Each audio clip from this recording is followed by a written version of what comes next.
Thank you for having me. For sure. At long last, it's good to be talking. Uh, so I guess to start out as an introduction, for those who don't quite know you yet, can you share kind of a little bit of your history in Bitcoin, what you're doing now? Uh, I I got into Bitcoin in 2016. I went to a meetup and I applied a job, a Bitcoin magazine. So I started Bitcoin magazine. I started working for Bitcoin magazine until last year. Then I joined Hashkey Group. Uh, we were sad to leave you, but it was a good move. Sad to lose you, but it was a good move. First, Bitcoin magazine hire in China, to be clear on that. It sounded a little too easy to get that job though. But so 2016 to now, you're at Hashkey. Can you, I guess, give a brief overview of who Hashkey is, some of your products? Sure. Hashkey Group is a holding company which based in Hong Kong that focuses primarily on blockchain technology and digital assets. The firm was established in 2016 and has structured its company to cover many segments within the industry, which included Hashkey Capital, a leading investment firms in the crypto space in Asia, and Tokyo Hash, which provides exchange services within Japan. Hashkey Pro, a trading exchange that's more suited for the institution users, and then Hashkey Trading, a professional quant trade, and then OTC firm, and last is Hashkey Hub. It's a wallet platform which offers interest products to its users. Thanks. And a big player in Asia and increasingly globally. To start with kind of a non-Bitcoin specific topic, but something that affects the industry and is still affecting the whole world, whether we like it or not. COVID.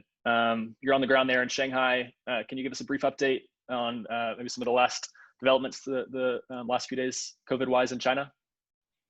Yeah, there are new coronavirus outbreak in Beijing after reported no new infections for over 50 days. And now the schools are closed, transport in and out of the city are shut down. There are already over 100 confirmed coronavirus cases in Beijing that are linked to the wholesale food market, which called Xintiandi.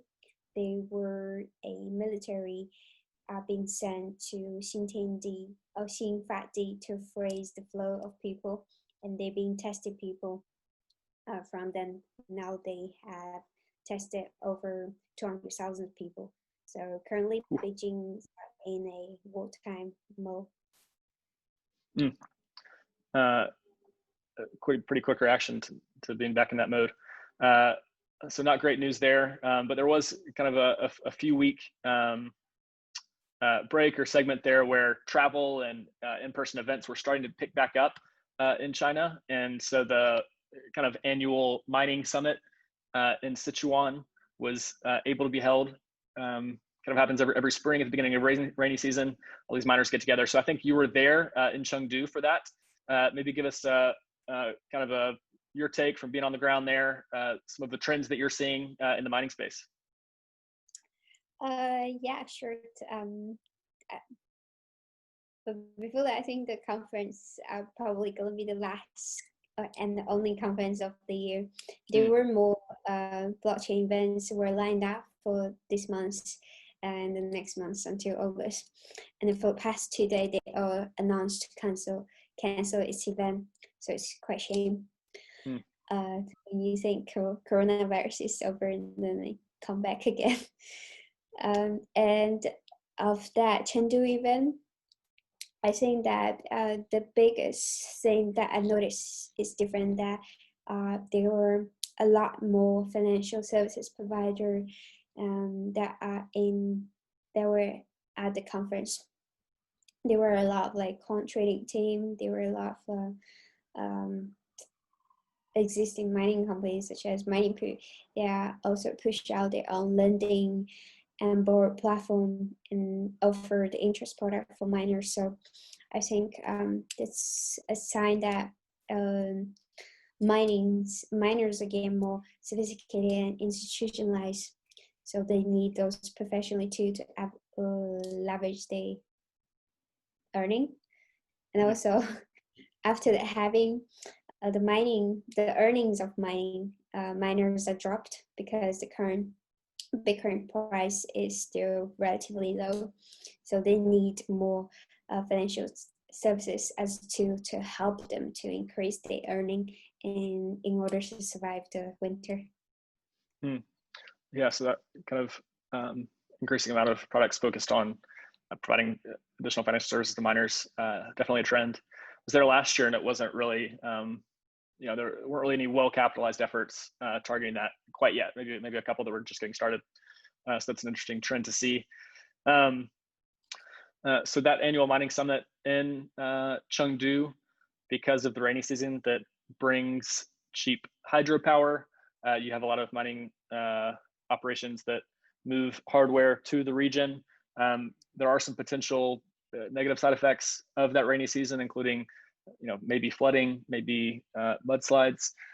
We've heard some reports in the last 24 hours or so of that happening. Can you share what you know from talking to miners on the ground there? What's happening? Yes. So in 3 a.m. today, there was a big mudslide happens in Denba, a county that's in Ganzi. According to the news report, there was a electricity station that got destroyed by the mudslides, and then one of the employee lost during the mudslide, and then they has another electricity station also is facing the same threat. So most mining farms are in Sichuan, that are located around Ganzi, Liangshan, and Aba. And yesterday, the local authority released 3 warning notice to warning people that there's more mudslide and big floods are coming, which are gonna have some impacts on the mining farms, because on 2 sides. One is if most of the electricity station they're actually building in the valley, so it's very easy to hit by the floods or mudslides. So if they got destroyed, then it's gonna affect the electricity suppliers for the mining farms, and also a lot of most mining farms are actually building around the electricity station. So when the big flood or mudslide happens, it's actually the mining farms building around it also are easily to get impacted. Yeah. Yeah. We hope everyone's going to be okay. It's not a good thing to hear, but something to keep, be aware of. We've seen this trend of kind of the industrialization of Bitcoin mining, but it's good to kind of, appreciate some of the risks that are still being taken, some of kind of the tougher aspects of, intense competition and mining in Sichuan today still. Sticking with mining for a bit, something else that you've covered and updated the West on and done a good job with is kind of the competitive landscape of mining manufacturers there in China, specifically kind of that ASIC competition. Can you share a little bit about kind of thoughts on current state of that ASIC manufacturing competition? BitMEX had a nice report come out this week that laid it out pretty comprehensively, but you have also been following it closely.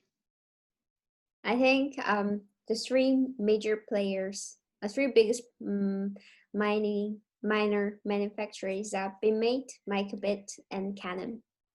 And I think this year is gonna be primarily it's gonna be the fight between Bitmain and Microbit, because now I think in the mining conference, because it was in the rainy season. So normally the mining company, they already have the new model sold to the miners because it's quite significant time for the annual sales. But in the mining conference, I was talking with a lot of miners. Some of them already receive new Watts miner like M30S series, and then S19 from M miner. But none of them has received Canon's Avalon new miners. So I think it's probably Canon's gonna left behind again this year's. But between Microbit and what's my Bitmain, I think one of the reasons that Bitmains are able to dominate the market for a year is because they secret ASIC chip design. They have some things called ontology, which allows them to produce the chip with only half the cost of its competitors. So they're able to put on the price war to push out other competitors out of market. So because Microbit share the same technology, because the founder of Microbit was also previously at the core tech team of Bitmain. So and also another thing is, but Bitmain has some exclusive contract with the ASIC chip, the chip manufacturing TASIC. Foundry. TSMC. Mm-hmm. Yeah, so they got like exclusive contract with TSMC. So TSMC only is, so Bitmain is the only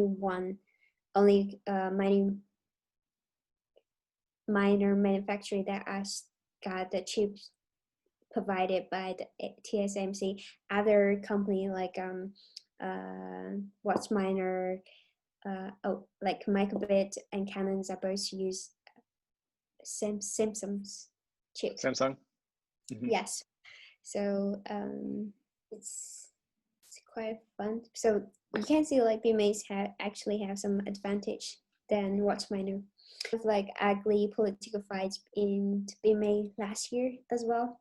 So they the one who was in charge back then, Mike Jan, he was more focused on AI chip design. So he neglected miner size a little bit. So Microbit took a very good chance to put on price war and then push out the miner M20. So they're able to take over big portions of Bitmain's market share last year. And I think it's going to continue because the Bitmain drama seems is still continue and it's getting worse. So we're probably going to see the Watts miner is going to overtake Bitmain's market share this year. I think it's going to be very something else obviously to keep following. And on some of that internal drama, we've had a lot of reporting or maybe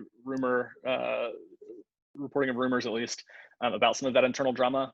I think the latest that I've heard is that out of one of Bitmain's shipping warehouses in Shenzhen, maybe was kind of shipments had stopped. Do you have any latest updates on some of that internal drama and what's happening?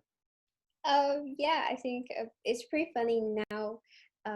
Because the company after the company fall into two, Jihan's quickly moved a lot of like company entity and to the new company.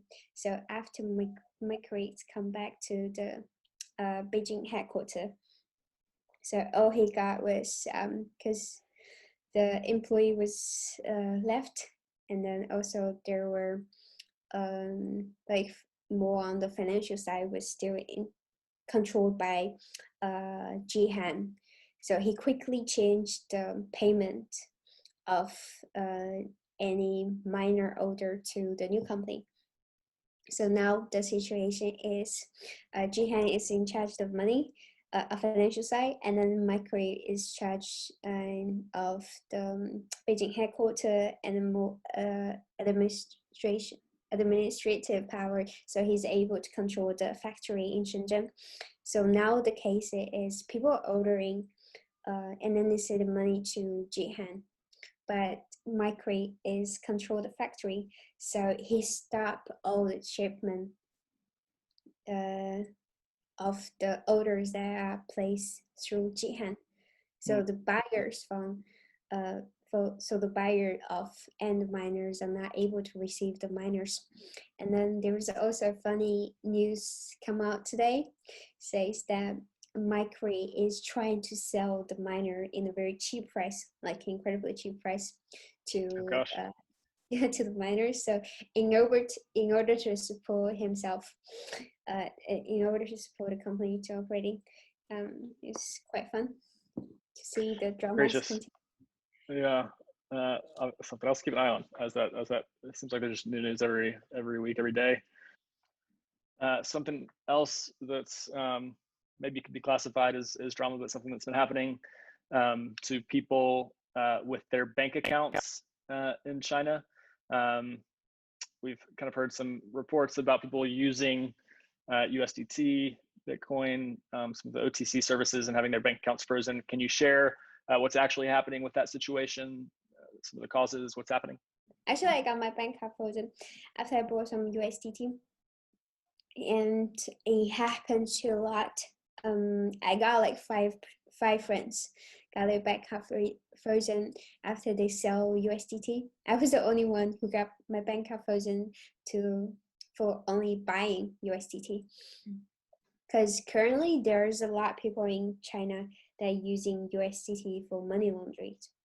And a while ago, there was a team led by central bank and joined by the National Police Department for a huge anti-money laundering actions that to all the possible ways that people are using for money laundering, which including crypto. For the past 2 years, a lot of people that are using USDT for money laundering because it's easy and cheap and very convenient. And now the police and the central banks got able to trace down all those transactions, so they're able to identify the people who are using USDT for money laundering, which that impact normal users. So so they can track who's using it incorrectly, but then there was also kind of a blanket shutdown of people transacting, and that just for non illegal reasons too, I guess. Right.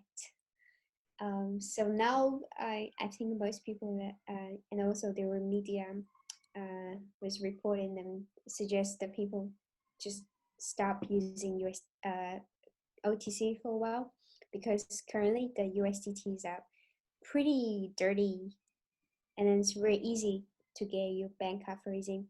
And then after you got your bank account frozen, actually it might freeze for half a year or 1 year, depends how long the police need to investigate.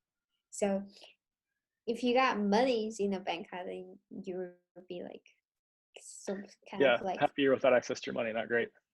Yeah, so now people are pretty cautious to using fiat to buy USDT, which I think in long term they might also impact the overall price of market.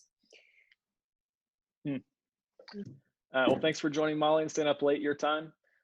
Great to have you on. We'll have to check back in for more kind of current event updates as news items kind of compile. So thanks for hopping on. Thanks for having me, John.